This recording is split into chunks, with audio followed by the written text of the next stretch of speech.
In today's Top 10 video, we're looking at the top 10 survivors who would just not give up. Number 10. Stephen Callahan. In 1981, amateur sailor and naval inventor Stephen Callahan departed Newport, Rhode Island by himself on a 21-foot sailboat and sailed it all the way south to Bermuda, then northeast across the entire Atlantic Ocean to England. He intended to sail in the transatlantic mid-transat 650 sail race, in which single-man sailboats travel from Penzance, England to Antigua in the West Indies. The weather turned foul en route and Callahan dropped out of the race, electing instead to sightsee down Spain, Portugal, and then the Canary Islands, from which he departed on January 29, 1982 for Antigua. 1 week later, in the middle of the Atlantic, his sailboat was swamped in a severe storm and he fled into a 6-foot-wide life raft with an emergency kit containing a spear gun, a flare gun, and a little tinned food, star charts, and 2 solar stills, which desalinate ocean water. The food lasted him about a week, after which he took to fishing with the spear gun. He was also able to eat barnacles that fixed themselves to the raft and birds he caught by hiding in a sleeping bag with fish left on the raft's edge. Callahan drifted for 76 days, during which he saw 9 ships on the horizon, but none close enough to see his flares. He did sit-ups and algebra problems to maintain his sanity until he finally spied the lights of Marie Galante Island off the coast of Guadeloupe. He had lost 60 pounds and developed severe saltwater sores, but the doctors in Guadeloupe's hospital were astounded by how healthy he still was. When asked what he wanted to eat, he said, "Land food." He left the hospital after only 7 hours, and less than 4 weeks later, he started hitchhiking his way back to America on merchant ships. Number 9. Beck Weathers. Weathers is a doctor of pathology and amateur mountaineer who became stranded in a blizzard on Mount Everest on May 10, 1996, about 800 yards below the summit. At this altitude, a blizzard turns the ground, sky, and everything else white, and climbers run a risk of simply falling off the mountain by walking toward what they think is a wall. Finding one's way is almost impossible because there's no way to gain one's bearings. Weathers had also just undergone eye surgery, so the altitude and snow rendered him blind. Weathers tried to walk back down the way he had come, but he could no longer make out his footprints and quickly veered far off course. He had no tent and couldn't find his way back to camp, so he was forced to spend the first half of the night sitting out in the open, alone, and exposed to 60-mile-per-hour winds at 40 degrees below zero. Though he wore professional climbing gear, Weathers' hands, arms, nose, and ears were exposed and froze almost completely solid to the point where he was unable to bend his fingers or elbows. He called incessantly for help for 3 hours, but didn't have the breath to be overheard above the wind, so he decided to take his chances at finding the camp and found it by groping into a tent he couldn't see. Professional mountaineer Anatoly Bukreev found him and dragged him inside, and then left to search for other climbers in distress. When he returned, he found Weathers alone in the tent, moaning and shivering under 2 sleeping bags. He told Weathers that if he could survive the night, he would have to walk down the next morning. When morning came, Bukreev helped Weathers to his feet and told him that if he couldn't walk down to a lower camp on his own, he would die. So Weathers walked on feet that had frozen beyond feeling. He claimed he couldn't tell when his feet had hit the snow until he felt his knees bending. He was airlifted from the camp and survived severe hypothermia. His hands were both amputated, as were his nose and parts of his feet. Mountaineering expert Jim Wickwa has stated that his survival is beyond belief. Number 8. Shin Dong-hyuk. Shin is the only person known to have been born in a North Korean prison camp who successfully escaped. He lived for 22 years in Camp 14 in Kamchon, North Korea, where prisoners are tortured, executed, and worked to death by the thousands. Shin saw over 30 executed people, and when he accidentally broke a sewing machine, he was punished by a guard who chopped off the first joint of his right middle finger. He was starved to the point that he hated his own mother and brother because they competed with him for food. His meals were always cabbage soup with corn, which he supplemented with raw rats and insects. When he overheard his mother and brother planning to escape, he informed on them as instructed. He expected a reward of food, but the guards tortured him for 4 days to extract more information. Then they executed his mother and brother in front of him and spat in his face. He claims that he didn't understand how to love his family, nor did he even really know what a family was.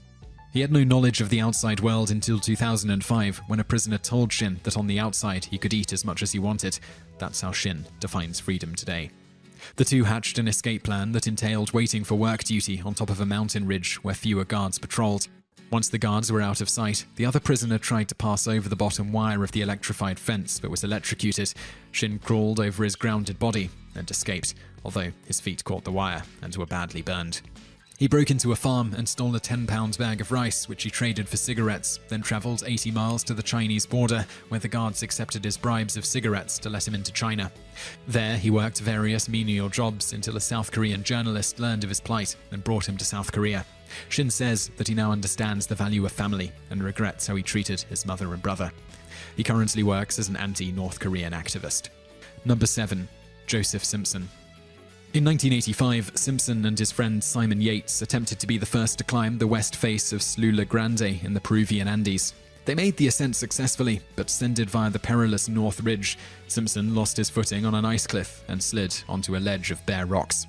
This caused his right shin bone to split his kneecap. They still needed to descend another 3,000 feet before camping, because they had no more fuel for their stove and would freeze otherwise. Yates tied 2 ropes together to reach Simpson so he could pull himself back up the cliff, but Simpson's hands were so frostbitten that he couldn't hold onto the ropes. The ice under Yates was melting, and rather than both men being dragged to their death, Yates cut the rope to save himself. Simpson plummeted into a crevasse.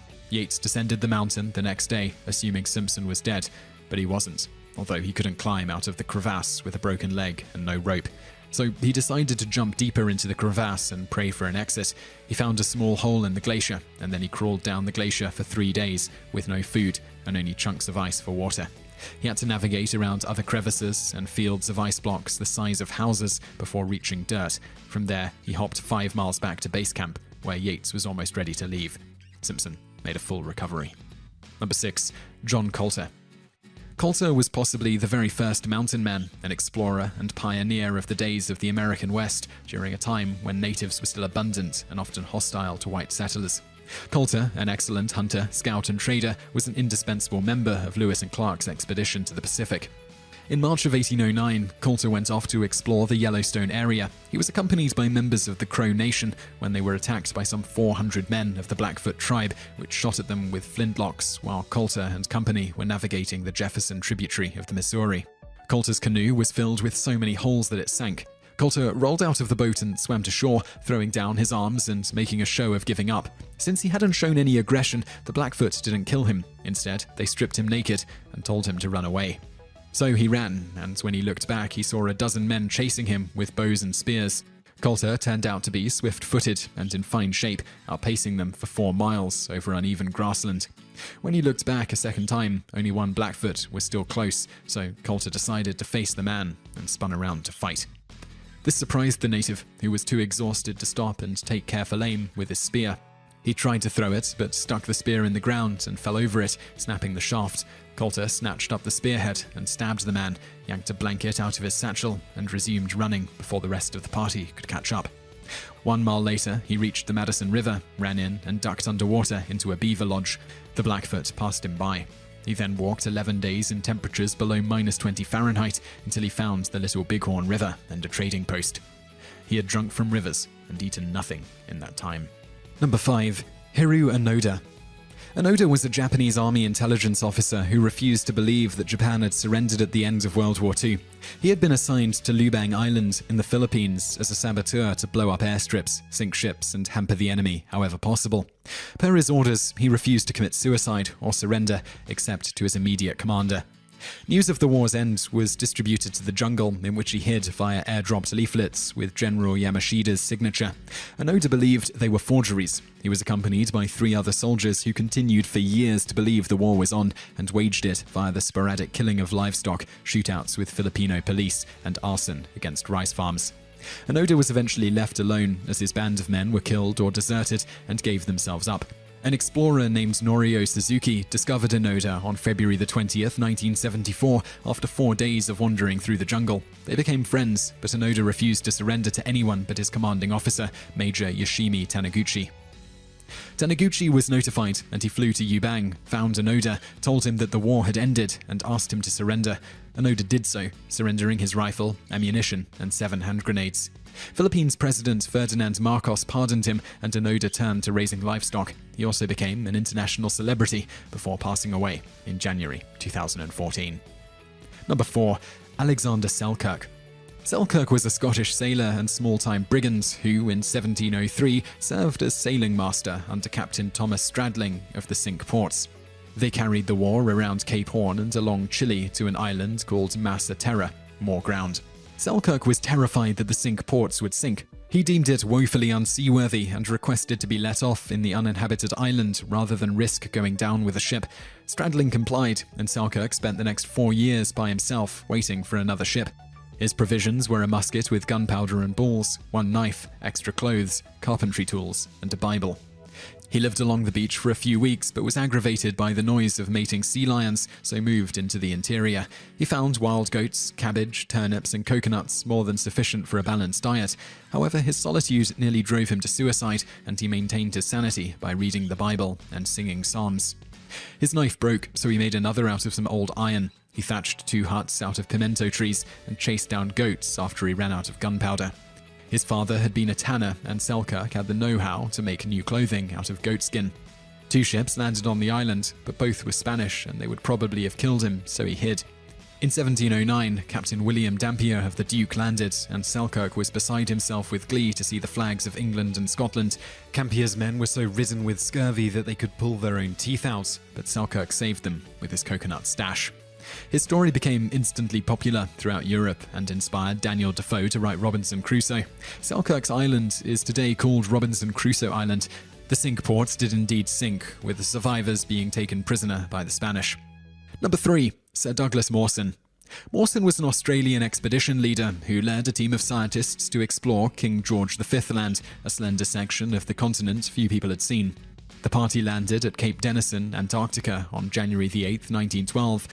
Roald Amundsen had been the first person to reach the South Pole only a month earlier. While the scientists did experiments at the main base, Mawson led 2 men, Xavier Mertz and Belgrave Ninnis, on a dog sled expedition to map the coast and collect soil and rock samples.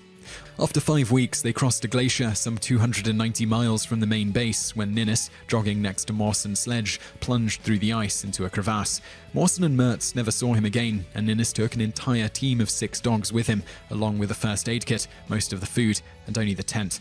The 2 men set out on the return trip with only a week's worth of food and drove the dogs non-stop for 27 hours to reach a makeshift tent. They had to slaughter some of their dogs for food for themselves and the remaining dogs. The best runners were spared, but the meat was almost completely devoid of desperately needed fat. They resorted to eating the dogs' livers, which, like polar bear liver, is so high in vitamin A it will kill you if you eat too much. Merckx couldn't stomach the grisly meat, ate too much of the liver, and suffered a marked psychological change. One day, after a few hours of sleep, Mertz simply refused to get up and said, "Let me die. I don't care." Mawson forced him to get up and continue. Mertz started suffering from severe diarrhea and subsequent dehydration and attempted to prove that he did not have frostbite by biting off the first joint of his left middle finger. He didn't feel it, and it didn't bleed. He then started flailing, and Mawson had to sit on him to protect the tent. Mertz slipped into a coma and died. Mawson was experiencing severe dizziness, abdominal cramps, and an onset of jaundice. He briefly considered whether his chances would be better if he ate Mertz, but vowed to live off the dogs or die a civilized man. Mawson set out on the last 100 miles with only 3 dogs to pull his sled, finally killing and eating all of them. He later fell into a crevasse himself, and he would have plummeted to his death if his sled hadn't cut into the ice above him. He spent 4.5 hours climbing out via his lead rope, then abandoned his sled and walked all the way back to the main base. The ship that would have taken him back to Tasmania had left 4 hours earlier. He and 6 men, who remained to look for his team, were forced to wait a full year for another ship to return. Mawson lost 50 pounds. But no appendages. Number 2. The crew of the Commerce. The Commerce was an American merchant ship that wrecked off the coast of Western Sahara in August 1815. When Captain James Riley and his 11 men ventured inland, a Sahrawi tribe killed one of them. The rest fled to their dinghy and attempted to row to the Cape Verde Islands, but they had to return to the African coast due to lack of supplies. They resolved that rather than die of dehydration, they would offer themselves as slaves to the first tribe they encountered. That tribe was the Ulad Bu Shba, or Children of the Father of the Lions. The nomads took the men they wanted, and then went their separate ways, breaking the party up. Riley wrote in his memoirs that the tribesmen beat him and his men daily, starved them, and forced them to drink urine. Riley managed to learn their language well enough to request more water in return for better work, a request they granted. A year and a half into their travails, the tribe was approached by Egyptian Arabs, one of whom was named Seti Hamet. He spoke French, and Riley told him that if he would buy Riley and his 3 companions, Riley knew a good friend in Essaouira, Morocco, who would pay Hamet's price and give him an American revolver. Hammett agreed, stating that if Riley was lying, which she was, Hammett would cut his throat. Riley wrote a letter explaining his situation and begging the reader to pay the money. On the trip north, the Arabs treated the men much better, and together they fought off marauding bands of hostile tribes. The Arabs didn't know the area well either, and the whole party nearly died of thirst before reaching Essaouira. Hammett took the note into town, and an American consul named William Wilshire read it and agreed to pay, riding out to meet Hammett and pretending to be Riley's long-lost friend. Hammett promised to go in search of Riley's other men, but was never heard from again. Riley returned to Connecticut, and his wife and 5 children. Number 1. Hugh Glass. Glass was one of the first American mountain men, a frontiersman who explored the Midwest via the Missouri River at the turn of the 1800s. He's something of a Paul Bunyan figure, and many of the stories told of him are tall tales, but one event really happened, although you'll find it difficult to believe. In 1822, an American army general hired him and 100 other men to accompany him up the Missouri to gather furs. Glass was already a renowned scout and trapper, and during his expedition, he and 13 others diverted to Fort Henry to bring food and supplies to fur traders there. The party traveled up the Grand River Valley into Yellowstone Valley, and there Glass stumbled upon a mother grizzly bear with 2 cubs. He had a rifle but couldn't raise it before the bear was upon him. She bit his left thigh and threw him 20 feet, snapping his femur. He got to his feet and fought back with his knife, but she threw him down again and clawed the front and back of his torso so severely that his ribs were exposed. 2 trapping partners, Jim Bridger and John Fitzgerald, arrived and shot the bear dead. Glass fell unconscious and wasn't expected to survive. Fitzgerald and Bridger, who would both become famous mountain men in their own rights, elected to stay with him until he died. They eventually left with his gun and equipment, thinking him dead. He was not dead. He woke and found himself alone in the middle of nowhere, well inside hostile native country, terribly wounded and without any supplies. The nearest white settlement was Fort Kiowa, 200 miles southeast across the center of South Dakota. Glass set his own thigh bone, splintered it, pulled his bear hide burial shroud around him, and started crawling through the wilderness. He rolled over the first rotten log he came to, found maggots, and lay on them so they'd eat his dead flesh and clean his wounds. He ate berries and plant roots, drank rainwater from leaves and animal tracks, and crawled for 6 weeks through the prairie, navigating by memory until he reached the Cheyenne River. On the way, he threw rocks and branches at 2 wolves to scare them from a bison kill and ate the rest of the bison raw. At the banks of the Cheyenne, he lashed 2 logs together with vines and floated downstream another 8 weeks to reach Fort Kiowa. Food and a spear from some friendly Lakota Sioux who sewed a bearskin over his back. He recovered for 8 months in Fort Kiowa, then tracked down Bridger and Fitzgerald to get his rifle back. He died in 1833 in Yellowstone Valley in an Arikara Indian raid. So I really hope you enjoyed that video, and I'd love to know what you think of it, so please leave a comment below. I'm also going to link over to another video that you might enjoy, so just click on that thumbnail on the screen now, and don't forget to subscribe to our channel because we put out a new video 7 days a week, and you can also visit us online. Just go to TopTenz.net. Thanks for watching.